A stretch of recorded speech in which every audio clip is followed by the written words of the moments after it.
पंचमी, अष्टमी, एकादशी, प्रदोष, शिवरात्रि, अमावस्या, पूर्णिमा, इस दिन ये 7 दिवस आपको बताए थे और कहा गया था कि 5-5 दिए लगाना शाम के समय पर, बन सके उन दिए को लंबी बाती का। कौन सी बाती का? जम के बोलो जरा। लंबी बाती का। आपको पहले भी कथा में कहा, लंबी बाती का जो दिया होता है,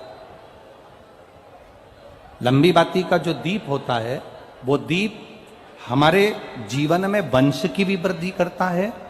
इसलिए हमारे यहाँ पितरों का दिया, देवी जी का दिया, नवरात्रे का दीप, ये सब लंबी बाती के लगते हैं।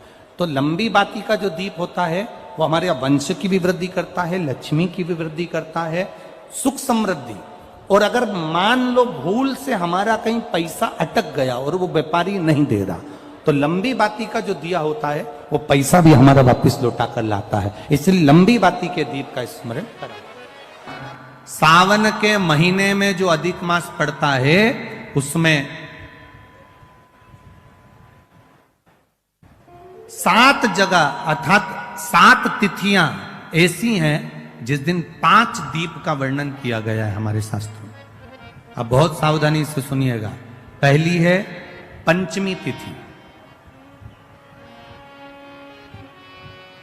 अधिक मास सावन का जब मेल हो, अधिक मास सावन के महीने में अगर पड़े और पंचमी तिथि आप अगर शुरू की, मतलब आज भी पंचमी है, मान लो आज की पंचमी अगर आप नहीं कर पाए तो अगली जो पंचमी आ जाए अधिक मास के महीने में, आप वो भी कर सकते। पंचमी, अष्टमी, एकादशी, प्रदोष, शिवरात्रि, अमावस्या, पूर्णिमा, ये 7 तिथियां हमारे यहां सावन के अधिक मास का जो संजोग होता है, इसमें ये 7 तिथियां, फिर से बोलो, पंचमी, अष्टमी, एकादशी, प्रदोष, शिवरात्रि, अमावस्या, पूर्णिमा, ये वो तिथियां हैं 7 जिन तिथियों में अगर हम 5 दीप घृत के, घी के 5 दिए अगर अपने दरवाजे के बाहर केवल भगवान की भक्ति के लिए, शिव तत्व की प्राप्ति के लिए, वैसे तो दीप लगाना चाहिए, तुलसी के क्यारे के पास लगा दो, मंदिर में लगा दो, या शिवालय पर लगा दो, या देवालय पर लगा दो। और इस कीचड़ पानी में अगर कहीं ना जा पाओ, अगर पानी वानी बरस रहा है, जगह जगह बहुत पानी है, भले इधर क्षेत्र में इतना ना दिख रहा हो पर अन्य क्षेत्रों में बहुत पानी है, तो कोई ना जा पाए तो भगवान का स्मरण कर कर उन दीप को भगवान के सामने प्रज्वलित कर कर 5 दिए इन तिथियों में, पंचमी, अष्टमी, एकादशी, प्रदोष, शिवरात्रि, अमावस्या और पूर्णिमा, जो सावन के महीने में अधिक मास पड़ता है, उसमें ये 7 तिथियों पर जो 5 दीप भगवान के सामने प्रज्वलित कर कर अपने दरवाजे के पास में बाहर की ओर रख देता है, उसके घर में कभी रोग, बीमारी और लक्ष्मी की कोई कमती नहीं होती, उसका जीवन सार्थक हो जाता है। पर सावन के महीने में अधिक मास के संजोग पर यह होता है। बाकी के समय पर अधिक मास कोई से भी अगर महीने में आ गया, आषाढ़ का आ गया, या कोई महीने में कार्तिक का आ गया अधिक मास, या कोई अन्य महीने में आ गया, तो उसका प्रमाण नहीं है महाराज। सावन के महीने में अगर अधिक मास पड़ रहा तो ये 5 तिथियां।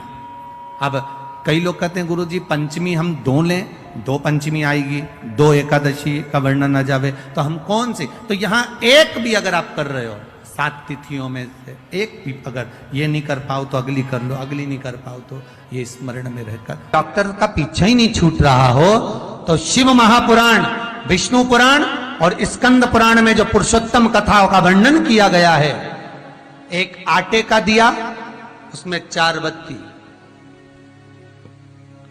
आटे के दिए में 4 बत्ती रखें, तिल्ली का तेल डाल लें, थोड़ा सा उसमें सरसों का तेल डाल लें। महाराज घर के बाहर, अर्थात घर के अंदर के बाहर जो चौखट होती, चौखट से थोड़ा सा बाहर, बिल्कुल चौखट पे नहीं बैठना, थोड़ा सा बाहर, 9वीं तिथि के दिन शाम के 6 से 6:30 के बीच में 21 बार जो व्यक्ति बीमार रहता है उसके सिर से नीचे की ओर श्री नरसिंह भगवान का स्मरण कर कर जिस अधिक मास में जिस तिथि को उतारा कर रहे हो उस तिथि का नाम लेकर, उस अश्विन अधिक मास का नाम लेकर, जो व्यक्ति का उतारा कर रहे हो उसका नाम और गोत्र लेकर 21 बार जो उतार कर उस दिए को घर के ही चौखट पर रख देता है, उस व्यक्ति की बीमारी छूट जाती है महाराज। वो रोगीला नहीं रहता, रोग से ग्रस्त नहीं रहता, दवाई गोली उसकी छूटती है। कभी ये डॉक्टर को दिखा लो, कभी वो डॉक्टर को दिखा लो, कभी यहां दिखाओ, कभी वहां दिखाओ, उससे छुटकारा मिलता है। कर का संवाद कर रहा, शिव तत्व कर रहा, 3 जगह पर नारी को पवित्रता का भाव वर्णित कर दिया। अब जितनी माताएं बैठी हैं वो भी मुख से बोलेंगे। पहला स्थान कौन सा बताया? बच्चा जब छोटा है, गोदी में है, वो बच्चा गंदगी भी कर रहा है तो भी नारी पवित्र है। दूसरा स्थान कौन सा बताया? पति की सेवा अगर पत्नी कर रही है, पति सेवा में लगी है तो वो पवित्र है। तीसरा स्थान कौन सा बताया? घर के बुजुर्ग माता पिता सास ससुर की सेवा में लगी है, वो पवित्र।